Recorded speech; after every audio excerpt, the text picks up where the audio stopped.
hampir dijebak untuk masuk ke AIDA dengan disamarkan sebagai restrukturisasi itu juga buat saya tanda tanya ya. Terus saat saya telepon itu dia langsung telepon saya marah-marah. Katanya tadi kalian udah setuju, kenapa kalian berubah pikiran lagi sekarang katanya. Kata saya dulu, kok ibu kok marah-marah, kan saya cuma nanya AIDA itu apa. Dan memang kita sebagai nasabah kita nggak boleh nanya. Tahu kan? Ya justru dengan dia marah-marah seperti itu membuktikan kalau dia memang nggak ada niatan untuk menjelaskan AIDA itu apa. Kalau dia melakukan pelanggaran, harusnya ada upaya paksa kan? Benar, iya. Ada sanksi kan di situ, baik sanksi pidana atau sanksi administratif itu harusnya ada. Kalau dibiarkan kayak begini, nanti masyarakat yang ada makin lama makin menjadi korbannya di situ. Selamat siang teman-teman, kembali dengan Alvin Lim di acara Quotient TV teman-teman. Hari ini kita kembali kedatangan Bapak Akin ya, yang bermasalah dengan sebuah oknum bank teman-teman ya. Mari kita dengarkan ceritanya dari beliau. Dia datang bersama putrinya juga yang baru kuliah di Australia. Silakan, mau Bapak dulu atau Ibu dulu? Ya, jadi kemarin mungkin sekitar bulan kemarin kan Bapak saya kesini kemarin ngomongin masalah dengan oknum bank yang sama ya. Betul. Cuman kemarin alasan kenapa kita kembali hari ini karena kemarin itu permasalahannya lebih fokus ke akta perjanjian kredit. Terus yang hari ini mungkin lebih fokus ke operasional banknya dengan pengalaman kita di bank tersebut gitu. Pengalaman dengan operasional banknya. Iya, betul. Okay. Jadi memang satu masalah tapi dua hal yang berbeda. Baik, jadi silakan Bu. Iya, ini saya izin pakai catatan biar saya ingat alurnya. Jadi kemarin itu kalau kita biasa debitur kalau kredit macet, itu kan biasanya kita diberikan sebuah surat peringatan. Betul. Nah, biasanya sudah SP atau surat peringatan 1, 2, 3 itu baru mereka masukkan ke baru dipermasalahkan. Saat itu Bapak saya sudah dapat SP 1, 2, 3 di tahun 2018.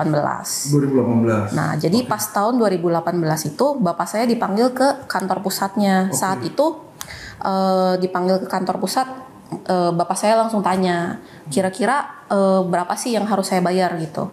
Jadi setelah itu dihitung-hitung mereka tagih ke Bapak saya senilai 300 juta. Baik. Berarti kalau misalnya saya bayar 300 juta ini berarti saya udah kembali ya ke Collab 1 gitu. Langsung waktu itu dibayar saat itu juga. Berarti kalau sudah dibayar SP 1, 2, 3-nya ini harusnya udah kelar kan ya? Harusnya nggak berlaku ya? Sudah tidak berlaku kan? Baik. Jadi karena dari mereka bilangnya ini sudah harusnya kembali ke Collab 1. Baik. Terus 2 bulan kemudian kita dikirimin surat lagi, surat SP surat peringatan baru, tapi langsung surat SP yang ketiga gitu.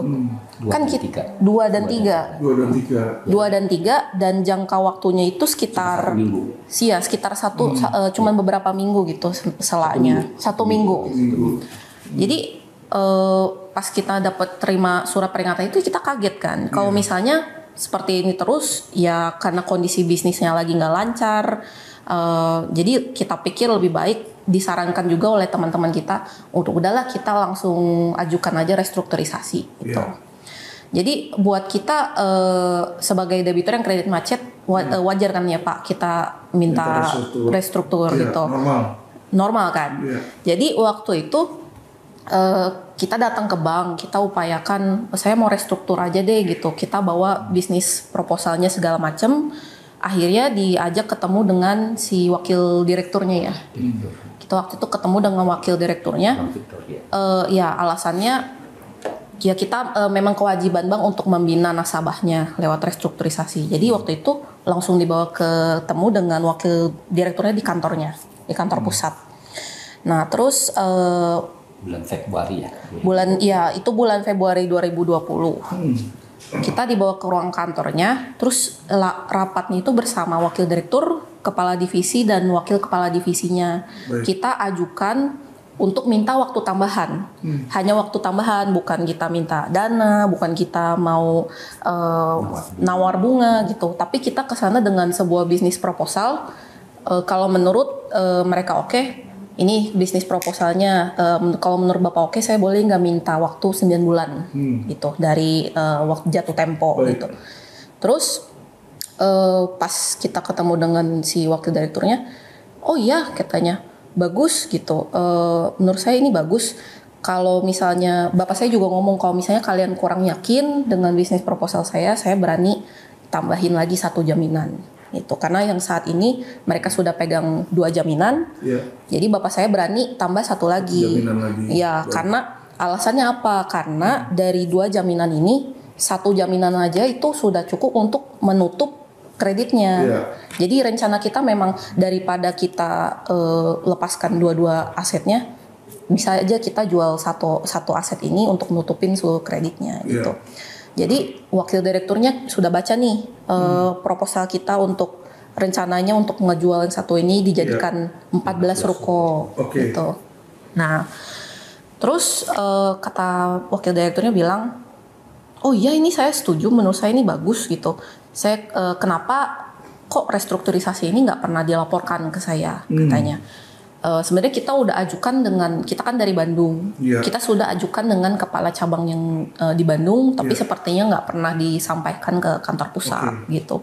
Kita akhirnya pas sudah ngelihat bisnis proposal itu, wakil direktur bilang ini bagus, saya boleh deh kasih Bapak waktu tambahan gitu.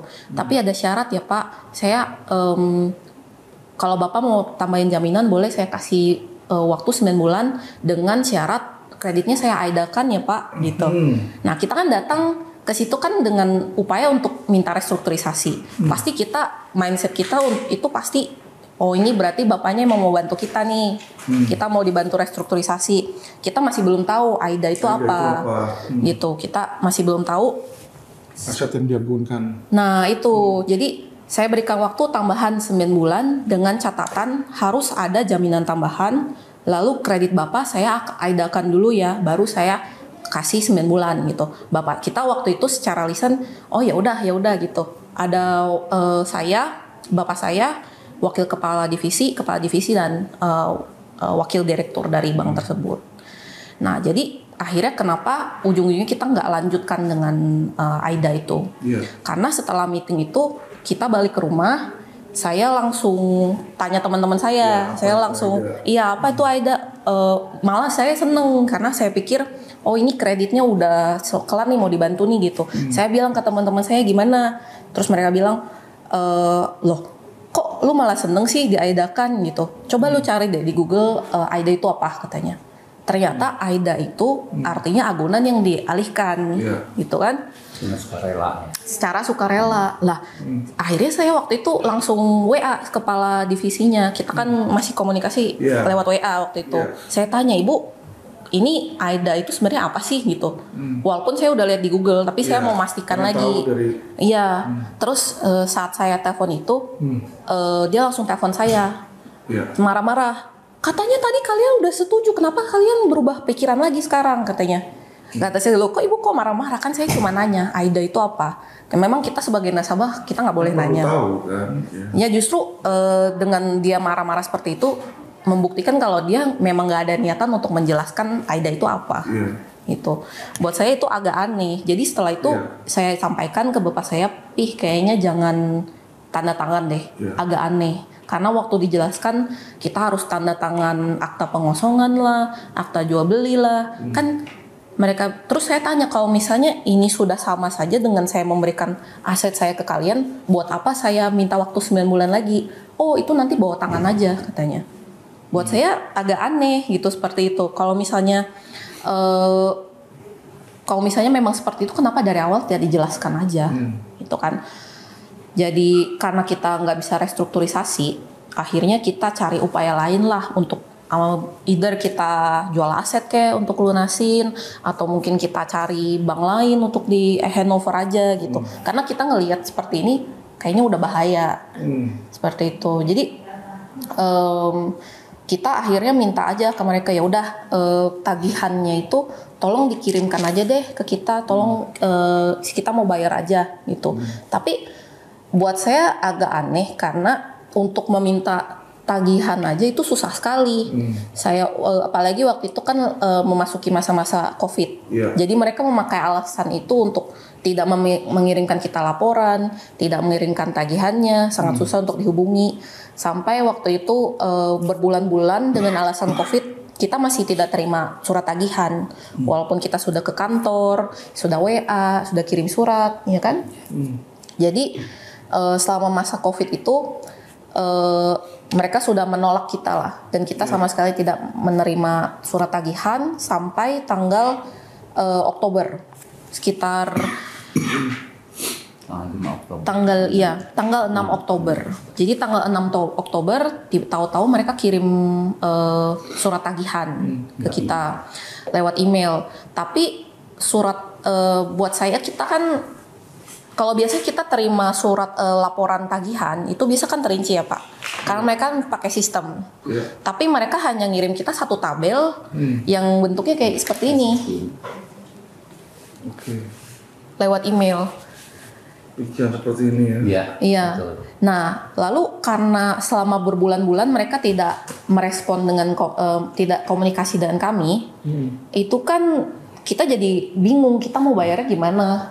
Akhirnya setiap bulan kita melakukan setoran sekitar berapa puluh juta, 150, 100, karena kita nggak tahu sekitar berapa bunga dan denda yang harus kita bayarkan waktu itu. Dendanya aja lebih besar dari bunganya. Itu. 1 tahun lebih itu. Bunganya 1,2 miliar, dendanya 1,3 miliar tuh ya. Itu. Dan yang lebih buat saya itu mungkin kita awalnya mikir ya udahlah itu mungkin hitung-hitungan mereka sendiri. Tapi pas kita lihat ini kan laporannya mereka kirim 6 Oktober ya. Tapi Bapak lihat itu email surat tagihannya itu untuk 18 Agustus. Jadi laporannya telat 2 bulan dong. Laporannya telat 2 bulan ya. Iya. Nah, itu kan setoran. Itu setorannya. Ya kan berarti laporannya ini kan dia kirim 6 Oktober tapi hitungan sampai 20 Agustus. Kan aneh. Oh iya, 20 Agustus. Iya, 18 Agustus. 18 Agustus. Nah, terus pokoknya ini dia ambil salah. Pokoknya kan harus sesuai dong. Kalau dia 18 Agustus itu rekening saya itu posisinya ada di 20 sekian. Karena kan saya tiap bulan kan store terus. Bulan Agustus itu 100 juta. Harusnya dikurangi, tapi dia di sini tidak dikurangi. Malah 2,1, harusnya 2 miliar. Nah, bunganya dari 2 miliar bunga nih. Ini bingung kita hitungannya. Jadi waktu itu ya kita kan bukan orang bank, bukan orang keuangan. Ya udah kita pakai logika aja lah. Namanya mereka kan Bank TBK. Harusnya sudah sewajibnya mereka punya sistem laporan dong. Tapi kenapa dari kita hanya lihat pokoknya saja mereka sudah salah ambil jumlah pokoknya ini. Gitu. Berarti ini jadi konklusi yang kita ambil waktu itu ini berarti rekapannya mereka buat secara manual, bukan dari sistem. Jadi kita minta dong, tolong kasih saya rincian per bulannya. Sampai saat ini kita masih belum terima. Ini saya hitungan saya, bunganya tuh 30% per bulan. Padahal perjanjian kita 14%. Ini 30. Setahun ya, setahun. Tapi dia kan saya ngitung dari sini kok 30%. Kan harusnya 14%. Mungkin ya ini hubungannya dengan akta yang kemarin. Iya, itu kan di akta kemarin kan ada klausul kalau mereka bisa menaikkan bunga sesuka mereka lah gitu. Itu memberi kuasa ke bank, bisa ngitung bunga. Betul. Gimana? Tapi siapa nasabah mana yang nggak bakal kaget kalau ngelihat kita utang 4,6 terus mereka tagih kita sendiri, mana mereka laporannya salah lagi. Ya nggak? Siapa yang mau bayar seperti ini kalau misalnya tagihannya mereka nggak keluarin yang benar. Nah ini kan mereka keluarin bulan Oktober, lalu kita minta tagihan yang benar, tolong dibenerin dong tagihannya yang per bulan aja gitu.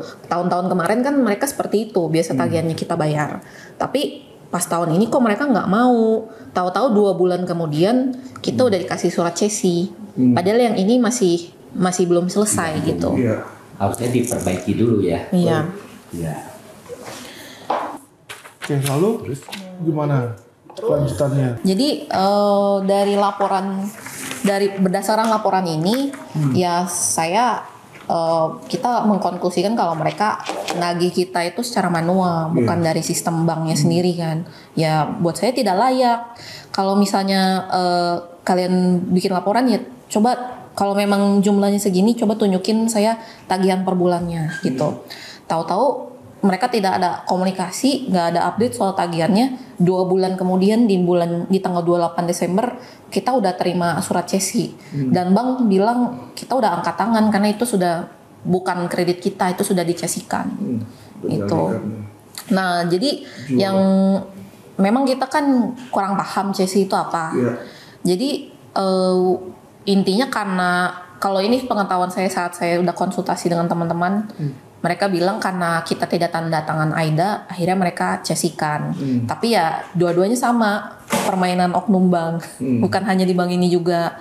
Tapi jadi karena itu saya tanya mereka, kalian mencesikan ini atas dasar apa? Kita kirim surat ke mereka. Mereka kirim surat kembali, suratnya, oh kita mencesikan itu atas dasar SP yang ini. Yang udah lunas itu. Jadi pas kita lihat ini SP 123 yang kita sudah lunasi, yang kita bayar 300 juta itu. Surat peringatannya. Iya. Nah, terus kalau misalnya karena ini kan sudah lunas, berarti seharusnya mereka ada surat peringatan baru dong. Iya. Gitu. Jadi buat kita ini keanehan yang pertama, dan yang satu lagi itu tagihan di cesinya lah itu juga berbeda. Mereka terakhir tagih kita itu sekitar 7M 235 juta. Iya. Terus di cesi 7M. Iya, 7M. Padahal udah Desember. Iya. Itu 18 Agustus itu 7,2 ya. Ya ini kenapa lebih kecil? Nah, itu. Kenapa lebih kecil gitu? Beda lagi. Hitungannya beda lagi. Ya udah kita mintain lagi ke cesi, tolong kasih kita tagihannya per bulan. Tetap kita mintanya per bulan karena kita kan nggak tahu cara mereka menghitung bunga dan dendanya. Wajar dong kita minta per bulannya. Itu. Tahu naik lagi. Iya, tahu-tahu 2 bulan kemudian naik 300 juta. Iya. Naik 300 juta. Nah, lalu tanggal 31 Maret 2021 tahu-tahu turun lagi jadi 6M. Ya, jadi sekarang pertama dari tagihan dari bank tidak jelas, dari cesi juga tidak jelas, dan kalau saya lihat itu juga sangat susah untuk menghubungi cesi. Walaupun bank bilang oh kita sudah tidak ada hubungan lagi karena ini sudah dicesikan.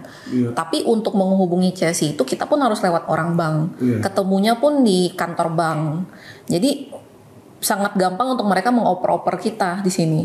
Gitu. Akhirnya setelah terjadi kayak begini, gimana kita mau bayar kalau misalnya tagihannya nggak jelas gitu. Kita disarankan oleh kemarin dari tim dari LQ juga untuk cek aja slicknya gitu, cek sistem layanan informasi ke OJK. Terus karena mereka tidak jelas dan dipingpong terus, kita ke OJK kita minta slick aslinya itu sudah di email dari kita.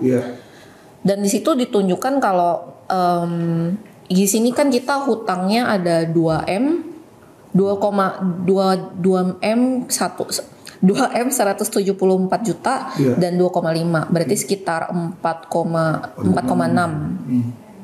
Nah, tapi di slick itu sendiri yang saya lihat itu utang kita cuma 1,9 dan bunganya juga berbeda.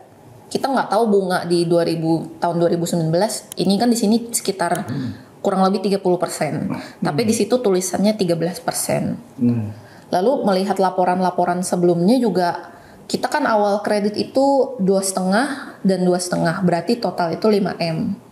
Dengan di akta kredit, di perjanjian kredit itu adalah bunganya 14% dengan bank. Tapi di slick OJK-nya itu angkanya adalah 2M dengan bunga 8,5% dan 8,75%. Gitu. Jadi semua laporannya itu berbeda-berbeda gitu kan, kita sangat bingung di sini. Jadi gitu sih Pak, cerita untuk yang masalah operasional mereka ini buat saya sangat berantakan. Karena mereka nggak bisa menunjukkan tagihan yang jelas. Siapa nasabah mana yang mau bayar tagihan kalau misalnya mereka nggak dibeli kejelasan. Iya. Gitu kan? Bener sih, setuju sih. Saya juga kalau tiba-tiba ada tagihan kagak jelas, kita mau tahu dong ini ada apa ini, ya kan? Kalau ngelihat tagihan kredit kan pasti ini beli apa ini gitu kan. Mereka juga transaksi itu kan dicatat jam berapa, tanggal mereka berapa. punya kewajiban di situ ya. Betul. Dendanya berapa jelas. Iya. Ya bunganya berapa. Ini nggak jelas sama sekali ya. Maksud saya mereka nih sudah bank TBK. Jadi buat saya nggak wajar dengan cara mereka beroperasi seperti begini. Dengan mereka memberikan laporan kayak begini ke nasabah itu nggak layak gitu. Iya, yang namanya bank itu kan dia menyediakan jasa ya, jasa layanan perbankan, jasa keuangan. Yang namanya jasa ya pasti level of service itu yang paling penting kan. Karena mereka nggak jual produk, dia jual layanan di situ kan. Jadi kalau layanan yang nggak baik ya sulit di situ ya. Betul. Dan memikirkan kita hampir dijebak untuk masuk ke AIDA dengan disamarkan sebagai restrukturisasi itu juga buat saya tanda tanya ya. Kok kalian seperti begitu? Kalau misalnya memang kewajiban kita, kalian udah nggak bisa restrukturisasi, ini sudah waktunya kita AIDA-kan gitu. Kenapa mereka harus menyamarkan itu sebagai upaya restrukturisasi? Dan lagi kalau cesi itu komunikasi saya dengan bank masih sangat lancar. Saya WA saya lengkap dengan kepala dengan bank. Terus saya tuh ingin bayar, saya mau bayar, ayo dicesikan. Itu kan buat saya aneh. Dan tiap bulan tuh saya setor. Masih ada rekening koran di sini. Saya itu tiap bulan tuh ada setoran. Kok dicesikan? Ini buat saya agak-agak bingung, janggal. Gimana sih cesi itu aturan seperti apa? Saya juga sendiri mungkin Pak Alvin bisa ngejelasin cesi itu. Orang bisa dicesi itu apa sih? Gitu. Jadi cesi itu sebenarnya kan aset yang Bapak punya itu yang diagunkan itu dijual sama mereka ke pihak ketiga. Jadi bank ini kan dilarang untuk mereka ini bukan tempat jual beli aset kan. Mereka sebenarnya cuma tempat simpan pinjam. Nah, tapi simpan pinjam ini kan simpanan yang orang lain masukkan dipinjamkan ke Bapak. Itu kan Bapak ketika meminjam uang dia minta jaminan. Nah, jaminan ini dia nggak bisa pegang. Si bank ini nggak boleh memegang. Dia harus jual ke pihak ketiga. Biasanya apakah broker ataukah ke masyarakat atau lelang di situ ya. Nah, ketika dijual ke pihak ketiga di sini baru dia menerima uang pembayaran. Nah, makanya di sini pemerintah perlu sih mendelegasikan dan men-restructuring lagi karena kebanyakan banyak yang ngawur, Pak. Jadi maksudnya aset 5 miliar dibilang cuma 2M. Yang penting lunas saja. Jadi yang dia pentingin tuh utangnya lunas gitu loh. Jadi kalau kita lunasnya utangnya loan to value-nya kecil, LTV-nya kecil, dia nggak peduli tuh. Kalau misalnya utangnya cuma 1M, asetnya 5M. Dibilang asetnya cuma 1,1. Kan sebenarnya yang utang itu rugi dia. Betul. Seharusnya bisa kejual 5M, dibilang 1,1, dia rugi 3,9M. Iya, makanya waktu kita mengecek value dari jaminan kita itu kan mereka mewajibkan pakai tim internal. Sekarang value-nya memang aset itu memang segitu atau enggak kita nggak tahu. Itu kan tergantung dari gimana bank aja kalau misalnya mereka mau gimana cara mereka menguntungkannya. Iya.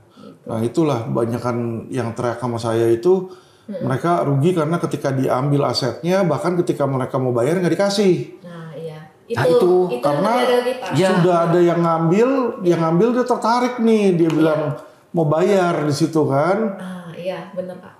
Jadi dan dia udah tahu dapatnya yang mau beli itu udah tahu dapatnya belinya harganya murah sekali gitu loh. Jadi mungkin kadang-kadang ada kong kali kong ada oknum yang dimana orang cesinya itu bayar orang bank.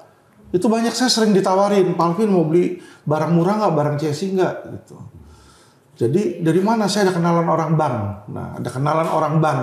Iya. Jadi orang bank itu minta duit Oknum-oknumnya itu minta duit, dia dapat duit nih kalau saya bisa jual. Nah, jadi ketika krediturnya mau mau ambil balik, dia bilang jangan, gue udah dapat transaksi di sini. Makanya kita susah Kadang-kadang banget ya. Makanya mungkin karena itu kita susah banget untuk mau lunasin waktu itu. Makanya oknum itu kadang-kadang ada dan memang butuh untuk ditindak itu seperti itu sih. Cuma kadang-kadang kan orang banknya dia tutup mata, apalagi direkturnya. Yang penting utangnya udah beres, dia bilang kan. Kan ada yang namanya non-performing asset (NPA) ya kan. Jadi dia mau non-performing asset dia itu kecil di situ. Karena saya juga mantan orang bank makanya saya tahu. Tapi kalau kita di Amerika nggak ada yang kayak begitu. Maksudnya nggak bisa tuh beli di sini kan kayak gini. Enggak, kalau di sana benar-benar dilelang pihak ketiga yang nggak ada hubungannya. Jadi nggak ada diuntungkan dia kalau memang harganya 5M ya 5M di situ. Nggak dia bilang 1,1 nanti sisanya dia mainin sama orang bank dapat duit. Nggak kayak gitu. Nah, seperti kasus saya ini, mereka lakukan seperti itu memang bisa, boleh disesikan. Saya lancar bayar, komunikasi masih lancar, semua tuh saya masih nanya perincian ini salah, tolong rinciannya dong, saya mau bayar. Balik lagi nanti di perjanjian PK-nya Pak, perjanjian kredit. Iya. Nah Bapak kan nggak dapat perjanjian kreditnya. Iya, betul. Nah itulah yang sebenarnya perlu dibaca dan dikasih lihat. Dengan mereka tidak memberikan kepada Bapak perjanjian kredit, sebenarnya mereka melanggar Undang-Undang Perlindungan Konsumen. Iya, betul. Harusnya yang namanya konsumen itu perlu dikasih tahu tentang aturan-aturan yang mengikatnya di situ. Iya. Tapi kan kita mau bayar bagaimana kalau hitungannya salah? Iya. Harusnya kan saya minta ini salah loh, ini. Tapi dia nggak respon, nggak ditanggapi. Saya kasih surat nggak ditanggapi. Nah terus saya sebagai nasabah harus gimana? Harus ikutin langsung 7,2 bayar gitu. Itu dia Pak. Jadi antara hak dan kewajiban kan sebenarnya harus seimbang. Iya. Bapak diwajibkan untuk membayar, sedangkan hak Bapak nggak dikasih. Iya. Di situ kan sebenarnya Bapak bisa menggugat juga sih. Tapi kan dan kadang-kadang kita kan semut lawan gajah kan susah Pak. Itulah bener. WA saya lengkap loh. Saya mau bayar, mau ini, nanyain terus. Tapi nggak ada respon. Tapi memang Ya, 24 Desember 2020 saya masih ada WA. Tapi kalau 28 Desember cesi. Iya. Saya bingung. Itulah oknum bank Pak. Yang namanya oknum bank nanti masyarakat juga akan tahu. Dia lagi. iya. Yang bermasalah dia lagi karena nama bank yang Bapak sebut itu teman saya pun juga asetnya diambil. Hal yang sama, dia teriak hal yang sama, ya kan? Teman saya punya gedung Frogi itu Pak di BSD kan. Dia bilang asetnya 200 miliar, utang dia ke oknum bank tersebut cuma 40M. Dia mau bayar nggak dikasih katanya. Jadi ya ceritanya itu lagi. Ya, Kan? Maksudnya kalau satu orang mungkin kita bisa lakukan ya, tapi masyarakat juga kan lama-lama akan ngelihat dan nanti mereka akan kena sanksi sosial Pak. Gitu. Jadi kalau memang Bapak nggak bisa menang secara hukum karena melawan gajah, ya kan? Tapi nanti mereka kena sanksi sosial. Kalau semutnya banyak, kan dikerubungin dia sama semut di situ. Mudah-mudahan. Terus apa yang Bapak harapkan ya, apa Bapak Ibu harapkan? Ya kita pertama kita juga mau sharing aja sih pengalaman di bank ini karena yang kita lihat dari attitude mereka sendiri terhadap perlakuan mereka yang operasional mereka yang seperti ini tuh benar-benar sombong. Karena walaupun kita kan orang biasa, walaupun kita melawan mereka, kita tuh tetap nasabah loh. Iya, nggak kepikiran buat ngajuin. Iya, kita kemarin pengawas perbankan. Kemarin sudah. Oh, udah ditindaklanjuti belum? Belum, nggak dijawabnya aneh. Nah itu dia. Nah, dijawabnya ada tuh dari OJK. OJK yang jawab begini nih. Kata OJK mereka tidak mau mendatangi itu ya panggilan. Iya. Terus udah habis itu nggak diapa-apain Pak. Jadi bank tidak mau gitu. Jadi banknya nggak mau, saya nggak mau datang gitu. Udah. kita udah nggak bisa apa-apa. Itu jawaban dari OJK. Makanya namanya pengawas ya. Nah itu.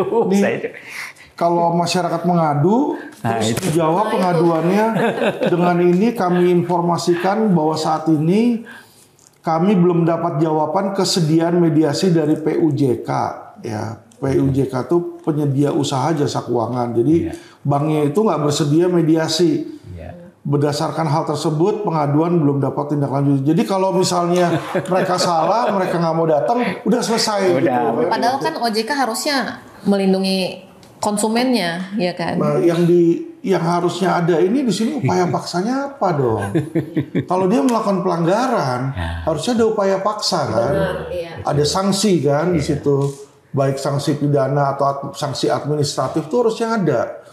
Kalau dibiarkan kayak begini, nanti masyarakat yang ada makin lama makin menjadi korbannya di situ. Kita sih inginnya ya mungkin siapa tahu lewat podcast ini kan mungkin nasabah-nasabah lain di bank tersebut bisa lebih hati-hati. Jangan sampai kayak kita gitu intinya. Korban sih. Iya, dan juga mungkin bisa jadi pelajaran juga karena hal-hal kayak gini kan kalau kita nggak melalui hal kayak begini, kita sebagai nasabah nggak bakal tahu apa-apa. Betul. Kita nggak tahu AIDA itu apa, Slik itu apa, terus gimana cara mereka hitung bunga, kita nggak tahu.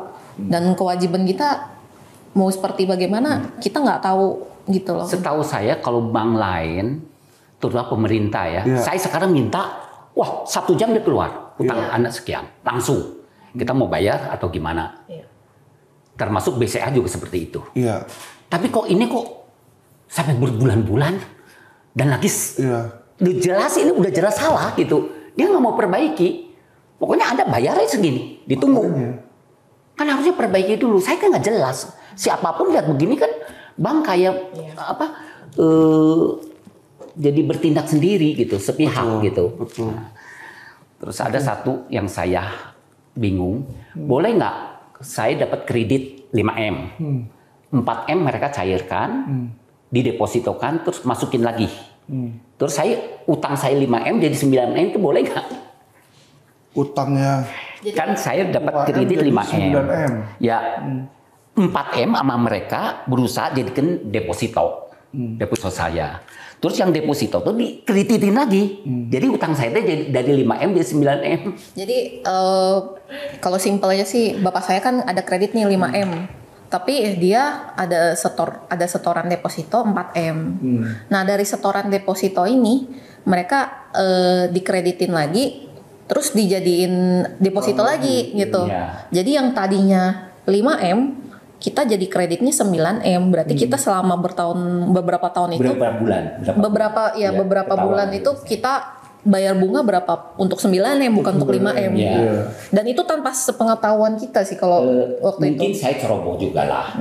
Tapi apakah boleh uang kredit itu langsung dia cairkan, terus deposito, terus cairkan 2 kali, 2M, itu apa boleh itu peraturan seperti itu? Bisa itu back to back sih. Iya back to back. Iya. Tapi kan dari kredit, saya ambil kredit. Benar. Dideposito. Ya itu kan hak Bapak untuk mendepositokan. Kalau dari kredit Bapak depositokan boleh.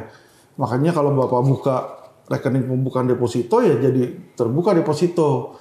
Dari situ dia kasih back to back, uangnya dimasukin lagi. Bapak bayar bunga dari yang 4M itu, tapi Bapak terima bunga dari 4M lebih kecil. Bunga deposito lebih kecil, bayarnya lebih besar. Jadi ya itu nggak rasional sebenarnya. Harusnya Bapak tolak aja itu. Ya harusnya. Karena saya banyak juga permohonan kayak begitu. Pak, butuh nggak ini deposito Bapak kan uangnya banyak nih. Saya kasih KTA, misalnya kredit gitu kan. Saya bilang buat apa? Saya cash ada.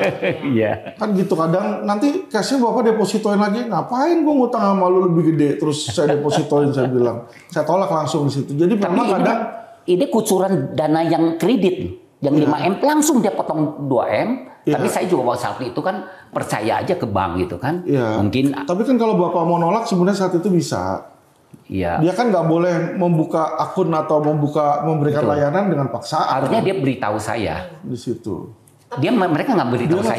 Nggak kasih tahu. Oh itu nggak boleh. Masalah waktu itu juga kita ini kalau masalah akunnya, ini ada satu akun kita sebenarnya ketemunya nggak sengaja. Waktu itu saya mau transfer, mau setor, saya salah taruh angka, tapi atas namanya kita kan nama PT-nya kan Favorit Sinar Pelangi. Terus yang satu lagi cuma beda 1 angka, PT FSP. Terus kita tanya ke mereka, ini akun apa? Kok atas nama PT FSP? Ternyata Yang benar yang selama ini kita transfer itu adalah atas nama PT FSP. Tapi yang mereka bilang tidak ada itu adalah atas nama PT Favorit Sinar Pelangi. Aneh nggak Pak? Nah, dia selalu setor atas nama PT Favorit Sinar Pelangi. Tapi nomor rekeningnya harusnya 12. Iya. Nah, yang VSP itu 13, tapi dia tulisnya 13. Tapi harusnya ini bukan favorit, harusnya VSP. Nah, ini saya bilang ini favorit harusnya 12. Ini kan karena saya lewat bank transfer, jadi bukan kita yang setting nama sendiri, ini pasti dari bank, dari sistemnya sendiri gitu kan, yang dilaporkan. Jadi, kita tanya, ini mana rekening yang 12? Dia bilang nggak ada. Enggak kok Bapak rekeningnya 13. Nah 13 kan harusnya Favorit Sinar Pelangi, tapi kenapa dia VSP? Nah ini kan satu aneh buat saya. Tapi yang saya masih bingung itu masalah dislik sih Pak. Kan seharusnya itu kan laporan yang berhubungan dengan negara ya. Kok bisa ada perubahan yang sangat jauh gitu dari laporan bank dan laporan dislik? Ya, perlu dipertanyakan ke banknya. Ke banknya? Iya kan dia yang memberikan data sebenarnya. Iya. Sini. Oke. Apakah bukan kayak? Baik, tadi kami berharap agar OJK ya bisa mendengarkan, terutama Ketua OJK. Saat ini OJK ini masih dipandang masyarakat sebagai macan ompong ya. Jadi banyak yang beropini bahwa OJK ini macan ompong, terutama korban-korban jasa keuangan nih ya. Baik korban investasi bodong maupun sekarang ini korban kredit dari oknum-oknum bank ya. Jadi seharusnya OJK itu bukan hanya meregulasi bank, tapi memberikan perlindungan kepada konsumen perbankan juga di situ. Ya, jadi masukan kepada OJK, tolong diperbaiki baik sistem kalian, pengawasan kalian maupun bagian penindakan ya. Jangan sampai nama dan reputasi jasa keuangan di Indonesia buruk karena kinerja kalian sebagai pengawas yang tidak baik di situ. Oke. Mungkin ada penutup dari Bapak, silakan. Sudah cukup ya. Menurut saya sih ya hanya konsultasi. Ini kelanjutannya saya minta mohon arahan dari Pak Alvin. Baik. Ya. Oke, terima kasih teman-teman sudah mengikuti channel Quotient TV. Kami akan terus mengedukasi kepada masyarakat ya, tindakan-tindakan, keluhan-keluhan yang ada dari masyarakat yang diberikan kepada kami, Quotient TV dan juga kepada LQ Indonesia Law Firm, sehingga masyarakat bisa belajar, bisa mengerti dan bisa mengambil hikmah dari mungkin musibah atau kasus yang dihadapi oleh teman-teman kita supaya tidak terjadi kepada kita dan keluarga kita. Terima kasih, salam cerdas hukum.